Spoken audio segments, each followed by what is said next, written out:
Hello बच्चों, ऐसा है कल जो बात हमने की थी, हमने कहा था रिवाइज करते हैं थोड़ा सा चैप्टर्स, क्योंकि हम लोगों ने बहुत अच्छे चैप्टर्स पढ़ डाले हैं। 3 चैप्टर्स हम लोगों ने कंप्लीट कर लिए हैं, इसलिए हमारा कोर्स लाइन पर चल रहा है, बहुत ज़्यादा दिक्कत नहीं है। और अगर ऐसे चलता ही रहा तो अप्रॉक्स हम लोग अक्टूबर से नवंबर तक इस कोर्स को ख़त्म करने लेंगे, अगर ऑनलाइन भी रहेगा तब भी। फिलहाल आगे की तरफ बढ़ते हैं। और इसमें एक टॉपिक छूट भी गया था फर्स्ट वाले चैप्टर से, इजीली हम एक्सप्लेन नहीं कर पाए थे उस समय, तो उसको हम लोग समझ लेते हैं। वो ये है कि देखिए, अभी तक आप लोगों ने ये समझने की कोशिश की, जो कूलॉम्स लॉ है, जो कूलॉम का नियम है बेटा, वो 2 पॉइंट चार्जेस के बीच की बात करता है। ठीक है ना? किसके लिए बात करता है? 2 पॉइंट चार्जेस के लिए बात करता था। यहाँ पर Q1 था, यहाँ पर Q2 था, डिस्टेंस R थी। आप लोगों ने इजीली लगा दिया 1/4 pi epsilon Q1 Q2 by R²। इसके वेक्टर फॉर्म को भी आपने कर लिया। मगर आप ये देख सकते हैं कि यहाँ पर अगर इस चीज को हम लोग थोड़ा सा और आगे की तरफ बढ़ने की कोशिश करें बेटा, तो हम मान लें कि अगर कोई भी एक हमारे पास यहाँ पर चार्ज है Q0, ठीक है? कई सारे बच्चे Q0 बोलते हैं, वैसे Q0 सही तरीका है इसका बोलने का। फिलहाल अगर यहाँ से कुछ डिस्टेंस पर एक नॉन यूनिफॉर्म इस टाइप का कोई भी वायर दे रखा हो, और इस वायर के ऊपर चार्ज, पॉजिटिव चार्ज मान लेते दिया गया, और ये चार्ज जो है वो इसकी पूरी लेंथ पर, पूरी लंबाई पर एक तरीके से, एक समान रूप से, यूनिफॉर्म तरीके से डिस्ट्रीब्यूटेड है। अब हम इन दोनों के बीच की बात कैसे करें? क्योंकि हमारे पास तो 2 तरीके हैं। कौन कौन से तरीके हैं कि Q1 और Q2 है, और उससे हम निकालते थे। यहाँ पर एक तो चार्ज है, यहाँ पर दूसरा चार्ज यहाँ पर हमको समझ में नहीं आ रहा है, क्या किया जाए? ठीक है, तो कैसे निकालेंगे इसके लिए देखने की कोशिश करते हैं। इसको आगे की तरफ क्या करें हम लोग, तो मान लेते हैं इसको पूरा चार्ज बेटा कितना दिया गया है, Q चार्ज, पॉजिटिव चार्ज दिया गया है, समझ गए? अब मान लेते हैं कि थोड़ा सा हम लोग मैथ की तरफ चलते हैं। ये मान लेते हैं हमारे पास ओरिजिन है। इस ओरिजिन से जो हमारे पास वैल्यू दे रखी है, वो पोजीशन वेक्टर जो है हमारे पास, वो इसकी जो डिस्टेंस दे रखी है वो R दे रखी है, R वेक्टर। ठीक है? अब इसके लिए क्या करें? तो हम लोगों ने क्या सोचा कि ऐसा करते हैं, इसको हम लोग छोटे से छोटे पार्ट में, मतलब छोटे छोटे लेंथ में डिवाइड कर लेते हैं।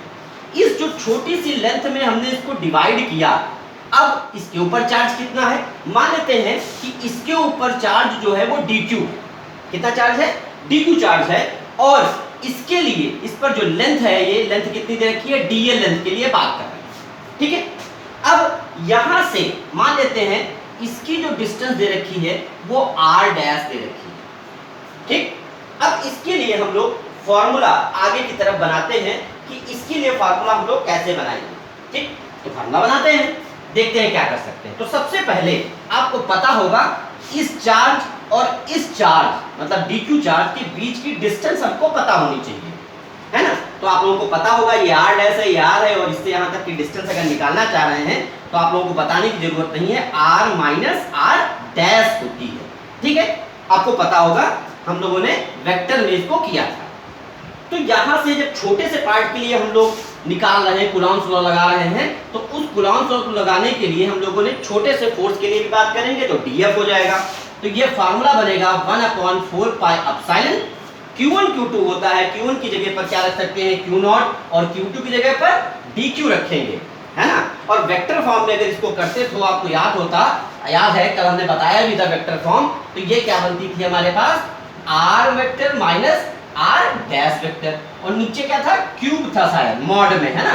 तो r माइनस r डैश का क्यूब हो गया। मॉड का मतलब मैग्नीट्यूड, परिमाण, वैल्यू की, मतलब इन दोनों के बीच की डिस्टेंस। ये हम लोगों ने निकाला। dq छोटे से पार्ट के लिए कर रहे हैं, इसलिए हम लोगों ने क्या लिखा? इसको dq लिखा।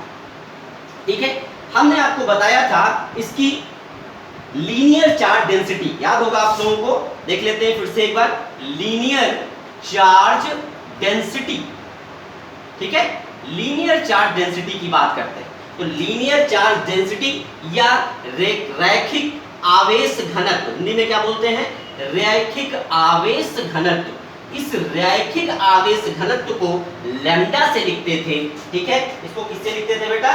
इसको इसको हम लोग लैम्डा से लिखते थे, और ये टोटल चार्ज कितना है छोटे वाले पार्ट पर dq, और लेंथ कितनी दे रखी है dl उसके लिए।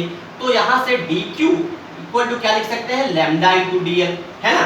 तो इस dq की जगह पर इसको हम लोग क्या कर सकते हैं रिप्लेस कर सकते हैं। तो देखिए df की वैल्यू क्या होगी 1/4 pi epsilon q naught, dq की वैल्यू यहाँ से पुटअप करेंगे तो क्या हो जाएगी लैम्डा इंटू dl, है ना, और r माइनस r डैश, नीचे क्या आएगा आपके पास mod of r minus r dash का होल क्यूब, यही बनेगा। तो ये छोटे से पार्ट के लिए बात की, हमको बात किसके लिए करनी है पूरे लेंथ के लिए। तो आपको मालूम होगा पूरे के लिए इंटीग्रेट किया जाता है, और यहाँ पर क्या है लेंथ के लिए बात कर रहे हैं, इसलिए कौन सा इंटीग्रेशन होता है लाइन इंटीग्रेशन। हमने 3 तरीके के इंटीग्रेशन आपको स्टार्टिंग वाले चैप्टर में बिल्कुल मई जून में हमने बताया था। There we are 3 types of the integration, कौन कौन से होते हैं लीनियर लाइन इंटीग्रेशन जिसे कहते हैं, सरफेस होता है, और कौन सा होता है वॉल्यूम होता है। फिलहाल ये कौन सा वाला है लाइन, क्योंकि लेंथ के लिए बात कर रहे हैं, लंबाई के लिए बात कर रहे हैं। तो Q not lambda dl r minus r dash, ठीक है, और अपॉन में क्या आएगी value mod of r minus r dash का होल क्यूब। ये किसके लिए बन रहा है लेंथ के लिए बन रहा है ना। लीनियर चार्ज डेंसिटी की बात हो रही है इसमें, उसके लिए हम लोग निकाल रहे हैं आगे की तरफ, ठीक है। और थोड़ा सा आगे बढ़ते हैं, हमने रैखिक की बात की, उसके बाद हम किसके लिए बात करेंगे सरफेस के लिए बात करते हैं, ठीक है। तो सरफेस में देखते हैं क्या कर सकते हैं कैसे होगा वो। तो सबसे पहले आप लोगों के दिमाग में फिर से सरफेस के लिए निकालें, फिर से वैसे ही बनेगा, आपको समझ में आ रही होगी बात। मान लेते हैं हमारे पास क्या है सरफेस है, इसको चार्ज पॉजिटिव चार्ज दिया गया, वो पॉजिटिव चार्ज इसके ऊपर क्या हो जाएगा डिस्ट्रीब्यूट हो जाएगा, बराबर रूप से डिवाइड हो जाएगा, ठीक। यहाँ से अब मान लेते हैं r डिस्टेंस पर हमारे पास कोई point charge q not they रखा है। अब फिर से वही प्रॉब्लम आएगी कि इसके छोटे से पार्ट को हम लोग लेंगे, अगर छोटे से पार्ट को बेटा लेंगे तो इसको क्या कहेंगे ds कह देते हैं सरफेस के लिए। अब इससे इसकी जो डिस्टेंस है वो कितनी दे रखी है r डैश, फिर से यहाँ से इसकी डिस्टेंस निकालेंगे, सिमिलरली आप लोगों को समझ में आ रहा होगा अब तो ये r minus r dash vector आ जाएगा, ठीक। तो इसके लिए निकालने की कोशिश करते हैं, और इसके लिए आप लोगों को याद होगा वहां पर बात हुई थी जिसे हम सरफेस चार्ज डेंसिटी नाम से जानते हैं।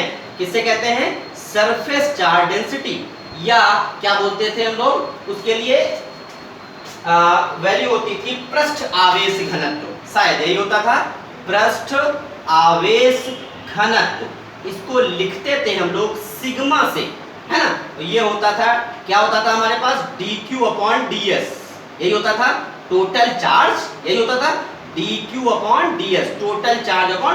तो यहाँ से dq की वैल्यू क्या हो जाएगी सिग्मा इंटू ds। फिलहाल आगे तरफ यहाँ पर बढ़ते हैं, इसमें कूलॉम्स लॉ लगाते हैं, और कूलॉम्स लॉ यहाँ पर भी सिमिलरली वैसे ही लगाएंगे। तो df इज इक्वल टू क्या बनेगा 1/4 पाई एप्सिलॉन, है ना, q1 q2 तो q नॉट, इसकी जगह पर क्या रखेंगे dq, dq के लिए निकाल रहे हैं, और हमारे पास क्या होगा r minus r dash upon r minus r dash का होल क्यूब, यही बनेगा हमारे पास, ठीक है। ये हमने निकाला। अब 1/4 pi epsilon q naught, dq की वैल्यू यहाँ से रिप्लेस कर सकते हैं, जहां पर सिग्मा आपको पता है पृष्ठ आवेश घनत्व या सरफेस चार्ज डेंसिटी होती है। तो dq की जगह पर वैल्यू रखेंगे तो सिग्मा ds आएगी, है ना, सिग्मा ds और r माइनस r डैश, ठीक है। नीचे क्या होगा mod of r minus r dash का होल क्यूब। ये हमने df के लिए निकाला है, किसके लिए निकाला है df के लिए। और टोटल फोर्स की बात करेंगे तो यहाँ पर सरफेस है पृष्ठ है, इसीलिए कौन सा वाला इंटीग्रेशन लगेगा बेटा सरफेस इंटीग्रेशन, s लिख देते हैं नीचे, बाकी आपको सॉल्व नहीं करना इसको आगे की तरफ। 1/4 पाई q नॉट सिग्मा ds और r माइनस r डैश, नीचे क्या आएगा mod of r minus r dash का होल क्यूब। ये फार्मूला आपके पास मेंटेन हो जाता है जो कि सरफेस चार्ज डेंसिटी के लिए फोर्स की बात करता है, ठीक है। उसके बाद हम जल्दी जल्दी इसके लिए बात कर लेते हैं, हम लोग बात कर देते हैं वॉल्यूम के लिए। वैसे मुझे उम्मीद है वॉल्यूम वाला आप कर सकते हो, है ना, उसमें बस वॉल्यूम लगा देना है, बाकी सब वैसे ही है, तो आपको समझ में आ रहा होगा।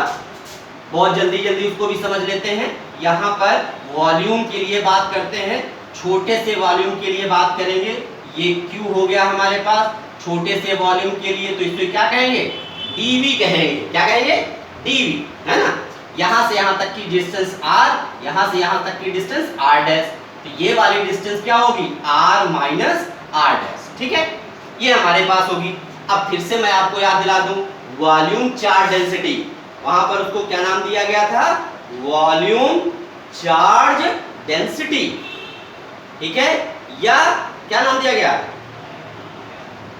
आयतन आवेश घनत्व, ठीक।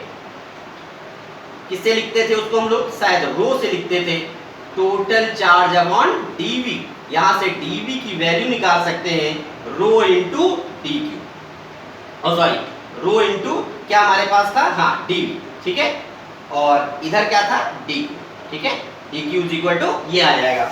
फिर से आपको समझ में आ रहा होगा, मुझे बताने की जरूरत नहीं है, डिराइव भी आप कर सकते हैं। टोटल पहले इसके लिए निकालेंगे, तो 1/4 पाई एप्सिलॉन Q1 Q2, तो Q1 की जगह पर, तो ये Q2 की जगह पर यहाँ पर कितना चार्ज दे रखा है हमारे पास, इतने वाले पर, इतने पे चार्ज बेटा dq दे रखा है, तो dq, है ना, और ये वैल्यू कितनी बनेगी, R माइनस R डैश, नीचे बेटा वैल्यू क्या आएगी, R माइनस R डैश का मॉड का होल क्यूब, फिर dq की वैल्यू को रिप्लेस करेंगे, क्या आएगी, 1/4 pi epsilon Q naught dq, we can write rho dv, क्या लिख सकते हैं, रो dv, और r माइनस r डैश, ठीक है, यही वैल्यू आएगी, और mod of r minus r dash का होल क्यूब। टोटल के लिए निकालेंगे तो इसका इंटीग्रेशन करेंगे, और ये वॉल्यूम है, आयतन है, इसीलिए कौन सा इंटीग्रेशन होगा, वॉल्यूम इंटीग्रेशन होगा, ठीक है, बस नीचे v लगा देना, बाकी सब वही रहेगा। तो ये वैल्यू आ जाती है 1/4 पाई एप्सिलॉन q, क्या हो जाएगा, रो dv, और r माइनस r डैश, नीचे क्या आएगा, mod of r minus r dash का होल क्यूब, ठीक है।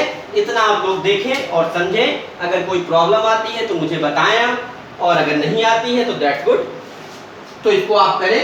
कल जो है नेक्स्ट वीडियो में थोड़ा सा और रिवीजन होगा, उसके बाद हम इसके न्यूमेरिकल्स करेंगे, ठीक है। तो मुझे उम्मीद है न्यूमेरिकल्स के लिए मैं 2 दिन का टाइम आपको दूंगा इसके लिए, और फिर इसको हम लोग पैकअप कर देंगे, फिर अगले वाले चैप्टर को करेंगे। गॉस थ्योरम को मुझे लगता है नहीं करने की जरूरत पड़ेगी, वो आप लोगों को समझ में आ रही होगी, वैसे आप बताइएगा, उसको उस तरीके से सॉल्व करेंगे। आप मेरे चैनल को सब्सक्राइब करें और लाइक करें, जिससे कि व्यूवर्स बढ़े तो थोड़ा सा अच्छा रहेगा, ठीक है बेटा।